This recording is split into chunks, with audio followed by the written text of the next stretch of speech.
ऐसी बंसी बजाई श्याम ने, मेरी सुध बिसराई श्याम ने। ओ ऐसी बंसी बजाई श्याम ने, मेरी सुध बिसराई श्याम ने। अरे मैं हुई दीवानी, अरे मैं हुई मस्तानी, अरे मैं हुई दीवानी, अरे मैं हुई मस्तानी। अरे मैं हुई दीवानी, अरे मैं हुई मस्तानी, अरे मैं हुई दीवानी, अरे मैं हुई मस्तानी। ऐसी बंसी बजाई श्याम ने, मेरी सुध बिसराई श्याम ने। ओ ऐसी बंसी बजाई श्याम ने, मेरी सुध बिसराई श्याम ने।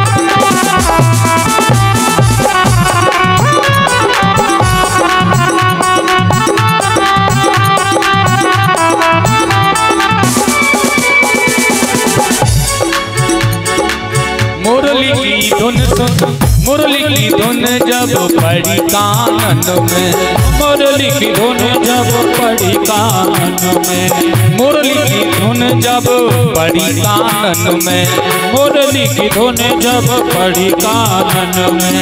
नींद न आई श्याम मेरे नैनन में, ओ नींद न आई श्याम मेरे नैनन में। ओ नींद न आई श्याम मेरे नैनन में, ओ नींद न आई श्याम मेरे नैनन में। मेरी निंदिया ओ मेरी निंदिया, मेरी निंदिया उड़ाई श्याम ने, मेरी सुध बिसराई श्याम ने। ओ मेरी निंदिया उड़ाई श्याम ने, मेरी सुध बिसराई श्याम ने। अरे मैं हुई दीवानी, अरे मैं हुई मस्तानी, अरे मैं हुई दीवानी, अरे मैं हुई मस्तानी। ऐसी बंसी बजाई श्याम ने, मेरी सुध बिसराई श्याम ने। ऐसी बंसी बजाई श्याम ने, सुध बिसराई श्याम ने।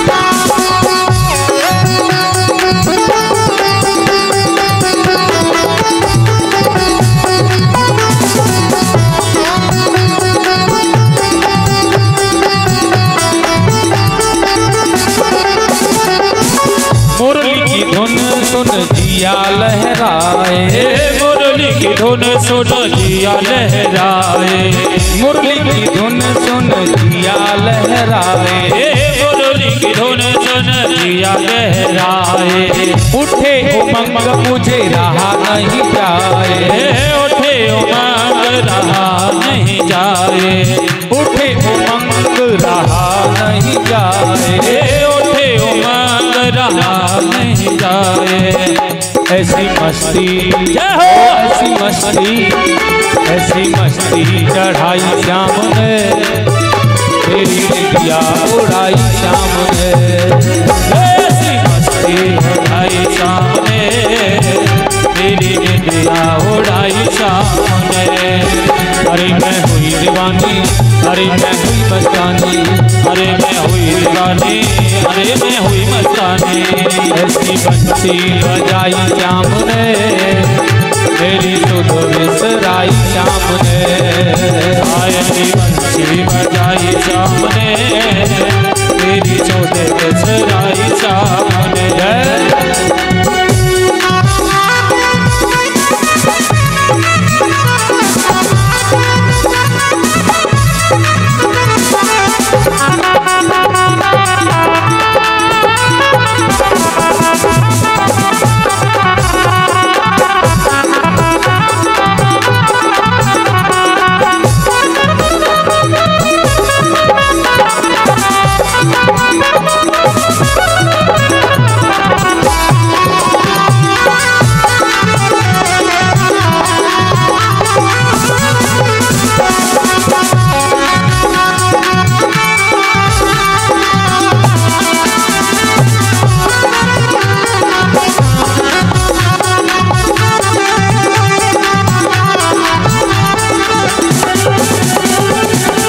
यमुना किनारे श्याम मुरली बजाए, यमुना किनारे श्याम मुरली बजाए, यमुना किनारे श्याम मुरली बजाए, यमुना किनारे श्याम मुरली बजाए। हाँ एक एक गोपी को नाच नचाए, एक एक गोपी को नाच नचाए, हाँ एक एक गोपी को नाच नचाए, एक एक गोपी को नाच नचाए। ऐसी रास रजाई श्याम ने, ऐसी मुरली बजाई श्याम ने, ऐसी रास रचाई श्याम ने, मेरी सुध सजाई श्याम ने। अरे मैं हुई दीवानी, अरे मैं हुई मस्तानी, अरे मैं हुई दीवानी, अरे मैं हुई मस्तानी। ऐसी मुरली बजाई श्याम ने, मेरी सुध बिसराई श्याम ने, ऐसी बंसी बजाई श्याम ने, बोले बोले बिसराई श्याम ने। ऐसी मुरली बजाई श्याम ने, मेरी सुध बिसराई श्याम ने, मेरी बंसी बजाई श्याम ने, बोले बोले बिसराई श्याम ने। मेरी सुध बिसराई श्याम ने, मेरी सुध बिसराई श्याम ने, मेरी सुध बिसराई श्याम ने, मेरी सुध बिसराई श्याम ने, मेरी सुध बिसराई श्याम ने। बोले बांके बिहारी लाल की जय हो। जय जय श्री राधे श्याम। आगे बड़ा सुंदर भाव है। देखिए एक दिन की बात है, भगवान कृष्ण अपने दरबार में बैठे हुए हैं।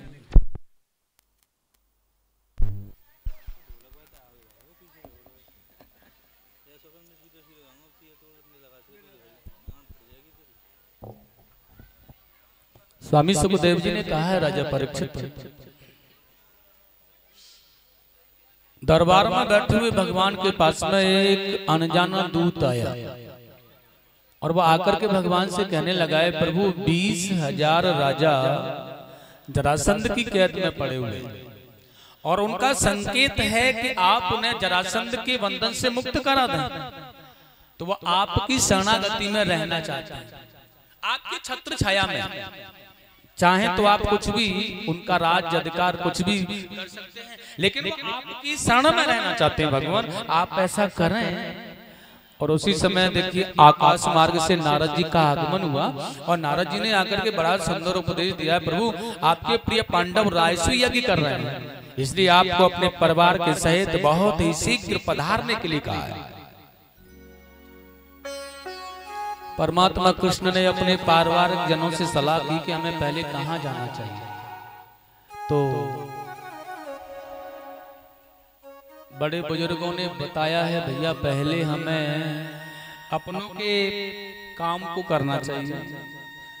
और वही उद्धव ने कहा है, प्रभु आपको पांडवों के यज्ञ में पधारना चाहिए, क्योंकि ये उद्धव एक निपुण और बहुत कुशल मंत्री हैं। वह जानते हैं जरासंध के यहाँ जाने से इनका काम स्वयं नहीं बनेगा, और पांडवों को अगर राजसूय यज्ञ कर सम्राट बनना है तो जरासंध रूपी कांटे को निकालना होगा। और वो दोनों ही बात जानते हैं, इसलिए कहा है पहले वहां जाओ पांडवों के यज्ञ में। और देखिए एक जो बहुत ज्ञानी है उद्धव और कुशल भी हैं, और एक कुशल मंत्री ही ऐसे आदेश को कर सकता है। भगवान ने कहा ठीक है, अपने परिवार के साथ में परमात्मा कृष्ण द्वारका से इंद्रप्रस्थ के लिए प्रस्थान कर गए। भगवान ने जब वहां पर ये अपने परिवार के साथ में पहुंचे हैं तो देखिए बहुत सम्मान पांडवों ने किया, उनका बहुत सत्कार किया। लेकिन ये पांडव राजसूय यज्ञ करना चाहते हैं। भगवान कृष्ण ने पूछा, भैया एक बात बताओ, तुम्हें सभी राजाओं ने कर दिया है ना? हाँ, कोई भी छिपा हुआ जो कि आपसे ईर्ष्या करता हो, जिसने आपको कर न दिया हो, आपके लिए नतमस्तक न हुआ हो, ऐसा कोई राजा कोई अपना बाकी तो नहीं है? उसने कहा प्रभु कोई नहीं है ऐसा, तो बस एक जरासंध के विषय की बात चल रही है कि उसे सूचना पहुंचा दी, वो तो अपने घर का है, अभी तक कोई सूचना, कोई निर्णय नहीं आया। ठाकुर जी ने कहा तो ये जरासंध को कम शक्ति में मत आंकना, इसलिए वो तुम्हारे पास में नहीं आया है, तो तुम उनके पास में जाओ। और देखिए भगवान श्री कृष्ण आज भीम अर्जुन को लेकर के स्वयं ही जरासंध के पास में गए। यह प्रतिदिन ब्राह्मणों को दान करता था ना, तो आज देखिए यह ब्राह्मणों को दान करता हुआ आ रहा है। उसी समय ठाकुर जी ब्रह्म माने ब्राह्मणों का भेष बना करके उस लाइन में लग गए। और वह जरासंध ने पूछा है प्रभु मैं आपको क्या दूं, तो यह कह रहा है हम भीख मांगने वाले ब्राह्मणों में से नहीं है भगवान। तो कैसे ब्राह्मण हैं आप? भगवान कृष्ण ने बड़ा सुंदर कहा है, देखिएगा कितना सुंदर भाव है स्वामी सुखदेव जी का यहाँ पर। राजन अगर आप हमें देना चाहते हैं ना तो हम क्या मांगते हैं, ये सुन लो, बड़ा सुंदर कहा है। युद्ध नो देहि राजेंद्र, अगर तुम्हारे मन में होना तो हम युद्ध मांगते हैं आपसे, द्वंद्व युद्ध जो होता है दो व्यक्तियों वाला। और कितना सुंदर कहा है, युद्ध नो देहि राजेंद्र द्वंद्व सो यदि मन्य से, श्री कृष्ण गोविंद हरे मुरारे। ओ श्री कृष्ण गोविंद हरे मुरारे, हे नाथ नारायण वासुदेव। युगार्थनो वयं प्राप्ता राजन्यकांत कांक्षिणः, श्री कृष्ण गोविंद हरे मुरारे। श्री कृष्ण गोविंद हरे मुरारे, हे नाथ नारायण वासुदेव।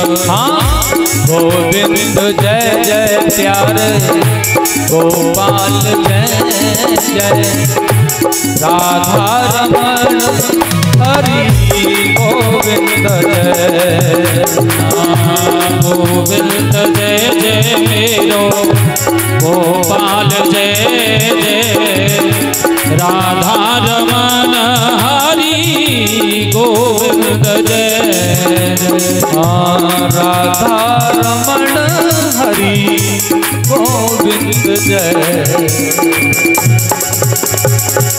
युद्ध नो देहि राजेंद्र द्वंद्व सो यति मन्य से, अगर तुम्हारे मन में हो तो दो व्यक्तियों वाला जो युद्ध होता है हमें प्रदान कर दो, हम तीनों में से किसी के भी साथ में तुम युद्ध कर लो। और बता दिया ठाकुर जी ने इशारा करके, मैं द्वारकाधीश कृष्ण हूँ, ये मेरी बुआ के पुत्र हैं दोनों भीम और अर्जुन। बताओ किसके साथ में युद्ध करना चाहोगे?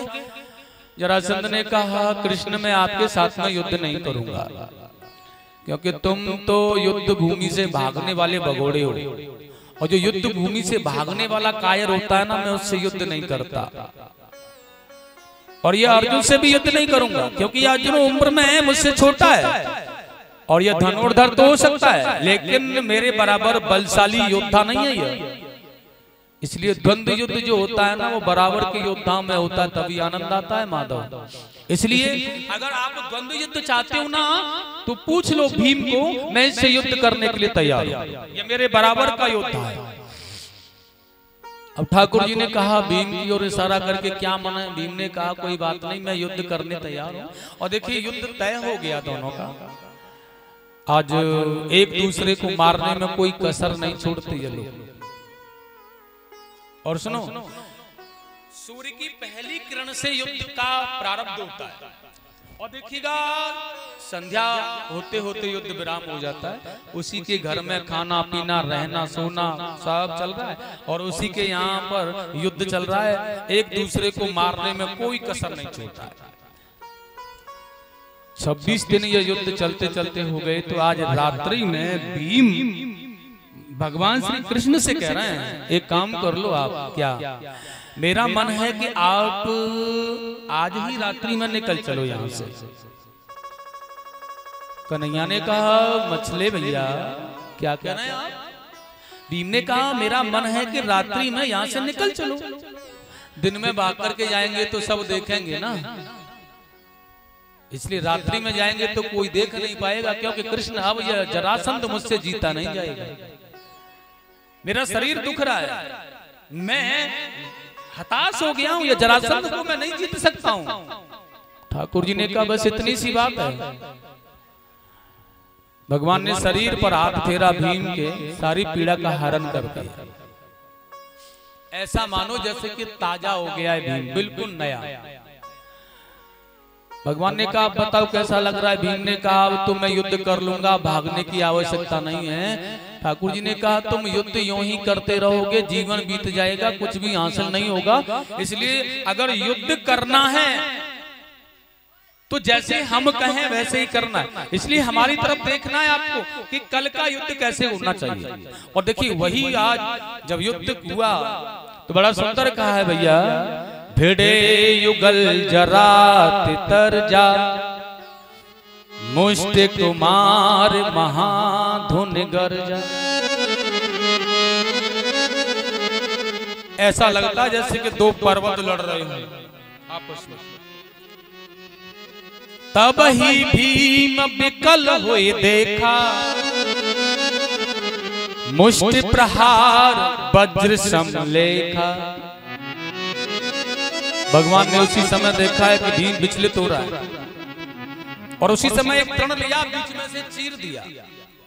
भीम की समझ में आया बीच में से चीरने से यह मर जाएगा, इसलिए जरासंध को नीचे डाल करके पैर पकड़ के चीर डाला और उस टुकड़ों को ऐसे ही पटक दिया। सुखदेव जी ने कहा वही भूल हो गई, जरासंध को यूं ही पटक दिया, इसलिए वो दोनों टुकड़े थे ना जैसे ऐसे डाले वो तुरंत ऐसे धीरे धीरे पास में आए और पास में आकर के फिर जुड़ गया, फिर जिंदा हो गया। अब भीम ने देखा जो मरने के बाद में जिंदा होकर के आ रहा हो उसे कहां तक मारोगे, जो मर रहा है और जिंदा हो। फिर से युद्ध किया, साहस किया और जैसे कन्हैया की ओर देखा तो जिस तृण को बीच में से चीर रहे थे वह उसी तृण को विपरीत दिशा में करके बैठे हैं, ऐसे कर दो तो यह मर जाएगा। और भीम ने वही किया, जरासंध को बीच में से चीर डाला और उसे चीरने के बाद एक टुकड़े को इधर, इधर का टुकड़ा इधर रख करके विपरीत कर दिया, वह जुड़ न पाए, इसलिए इसकी मृत्यु हो गई। और ऐसे ही दाह संस्कार, अंतिम संस्कार किया तो मर गया। इसके पुत्र सहदेव को राजा बना दिया और इसका राज मुकुट लेकर के आ गए। बड़े प्रेम से बोलिए गोविंद भगवान की जय हो। जब पांडवों के यज्ञ में यहाँ पर भगवान पधारे तो भगवान श्री कृष्ण को अग्र पूजा का भाग पांडवों ने दिया। यह बात शिशुपाल को अच्छी नहीं लगी है, वो कह रहा है बताओ यह ग्वाला कहीं का, न तो कोई युवराज न कहीं का राजा, गाय चराता है, माखन घर घर खाया इसने, न कोई पढ़ा लिखा न कुछ, गमार ग्वालिये को अग्र पूजा का भाग दिया पांडवों। तुमने ये क्या कर रहे हो, तुम कुछ जानते भी हो या नहीं? भीम ने उसे मारने का प्रहार किया, भगवान कन्हैया ने इशारा करके रोक दिया, नहीं आज मौका मिल गया इसे मारने का, मैं मारूंगा, लेकिन तब तक नहीं मारूंगा जब तक ये अपराध न करेगा, इसलिए इसे अपराध करने के लिए छूट दे दो, बिल्कुल नीचे गर्दन झुका लो। पांडव बलशाली हैं लेकिन नीचे गर्दन डाल के बैठ गए। अब तो महाराज यह शिशुपाल ने देखा है कि यह मुझसे डरते हैं सभी लोग, इसलिए मेरे सामने कुछ कहेंगे नहीं, इसलिए बुरा भला भगवान को कहने लगा, ये अपवाद करता हुआ चला गया। 99 शब्द पूरे होते ही भगवान ने इशारा किया है, बेटा तेरी माँ को जो वचन दिया है ना वो पूरा हो गया है, अब तू अपनी जिह्वा को संभाल ले, मेरा भाई है तू, मेरी बुआ का पुत्र है, इसलिए मैं तुझे मारना नहीं चाहता हूँ शिशुपाल। लेकिन वो अपवाद फिर कर गया आगे, और जैसे 100 वाक्य संपूर्ण हुए भगवान ने सुदर्शन को बुलाया, उसकी गर्दन पर चलाया, गोविंदाय नमो नमः, मार डाला उसे। बोलिए प्रेम से गोविंद भगवान की। और आगे देखिए बड़े सुंदर भाव से आज अलग अलग प्रतिक्रियाएं भगवान ने दी। यहाँ पर भीम को भोजनालय का अध्यक्ष बनाया है। देखिए किस कार्य को किसके हवाले सौंपना चाहिए, ये कार्य विधान यहाँ सीखना चाहिए। भीमो महान साध्यक्षो धनादक्ष दुर्योधन सहदेवस्तु पूजायां नकुलो दिव्य साधन। भीम को भोजनालय का अध्यक्ष बना दिया क्योंकि भीम भैया ज्यादा खाते हैं ना, उसी आधार से भोजन बनवाएंगे तो भंडारे में कमी नहीं पड़ेगी। और देखिएगा दान देने के लिए दुर्योधन को नियुक्त किया है क्योंकि पांडवों का धन समाप्त हो जाए, इसलिए ज्यादा ज्यादा दान करेगा। लेकिन इसे वरदान है जो जितना ज्यादा दान करेगा उतना ही ज्यादा पांडवों का भंडार कोष भरता रहेगा, इसलिए भगवान ने इसे दान लगाना